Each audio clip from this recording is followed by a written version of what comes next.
on this event.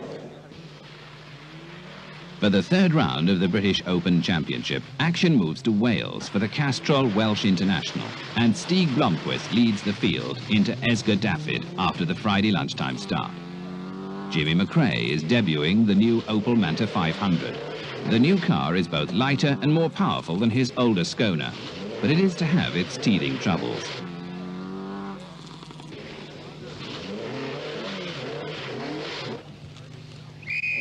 Penty Ricola is always a welcome sight on British events, here at the wheel of a Tony Maslin Escort.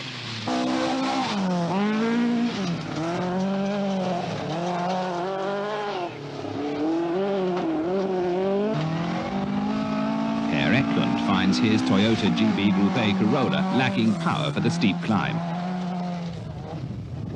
Whilst over from Finland comes Lassie Lampi and his David Sutton Run Quattro. Lampi leads the Finnish Championship, but he's only been to Wales once before, during last year's Lombard RAC. Leading the Open Championship, Russell Brooks is using his trusty Vauxhall Chevette with 3,000 rally miles already under its wheels. Terry Cabey is destined for more bad luck in the Open Series. Malcolm Wilson has a new close-ratio gearbox in his Group A Escort, but transmission troubles still plague the team. Chris Lord is looking for another good result after his success in Ireland, but his TWR Mazda RX-7 soon develops a mysterious misfire. Norway's John Hockland drives Skoda GB's first entry in the Open Series, a Group A 1300 machine. Incessant rain lashes down as the rally moves to Troscoed on Friday afternoon. Blomqvist leads while Jimmy McRae is starting to feel the effects of a rather hot cabin in his Manta.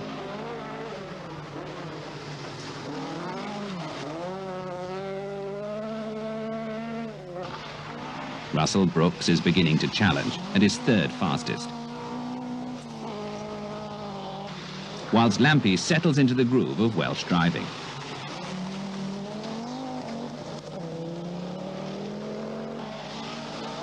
Ricola's car has developed a misfire, and despite his mechanic's very best endeavours, a cure is not found.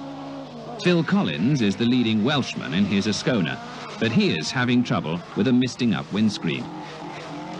Per Eklund always looks hairy, but here his Toyota has a broken anti-roll bar, whilst Daryl Wiedner replaces Harold Demoot in the Audi Sport 80 Quattro, just for the Welsh.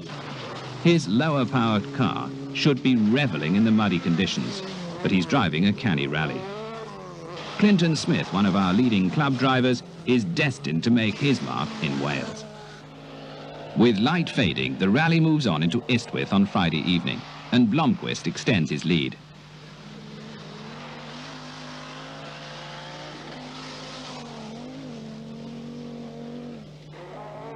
McRae is bedding in his car in holding second place, but is destined to spend 15 minutes off the road in Dyfi Forest during the night.